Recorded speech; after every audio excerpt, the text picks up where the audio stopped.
Update 4 on Major Hurricane Sam. Not really a full-on update. It's more of an emergency update. But still, Sam is now a Category 4 hurricane moving west-northwest at 10 miles per hour with a central pressure of 943 millibars with winds of 140 miles per hour. It's doing it. This thing is making a run for Category 5. Although NHC is going with the lower end of the spectrum, we still cannot rule out a Category 5.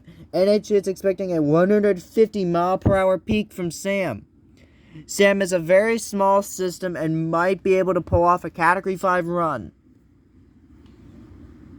This will be more like a Felicia than not. Bermuda is going to be going to have to be the one on guard for this. It looks like there's some rotation right here. It seems extratropical, but whatever. Also, Teresa's dead. No more updates on that thing, like ever. At least for now. It is expected to weaken after a while. It's not peaked yet. NHC is saying that this thing will peak with winds of 150, maybe even up to 155 miles per hour. Although by my analysis, I'm going to have to say it will peak, by my analysis, it's going to peak at a Category 5 with winds of 160 miles per hour. It's a beautiful storm right now, how it is, with no eyewall replacement cycle in sight, I believe. And with the fact that although its outflow is kind of a mess right now, it's nice. It kind of looks like a Dorian, to an extent. This thing is going to remain out to sea, which is good.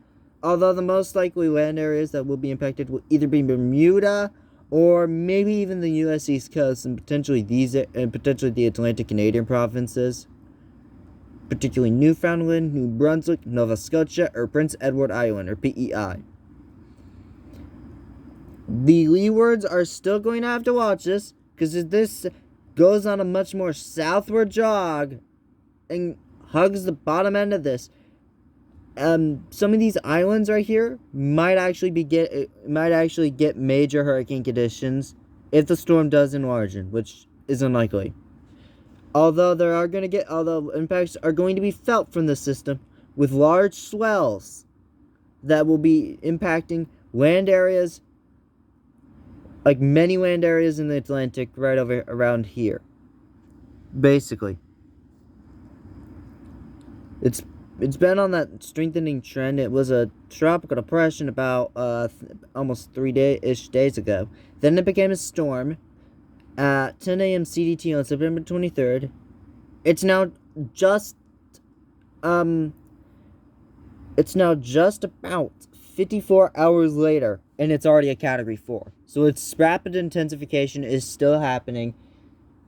This thing could be a strong storm, and I'm afraid to know what this looks like. And unfortunately, I can't pull up the model data. I'll get that for Update 5 instead of 4. This is Update 4. It's more of an emergency update. I don't do model things with emergency updates. And as such, Sam will not have the model showing for this. I will see you all in the next update. Bye.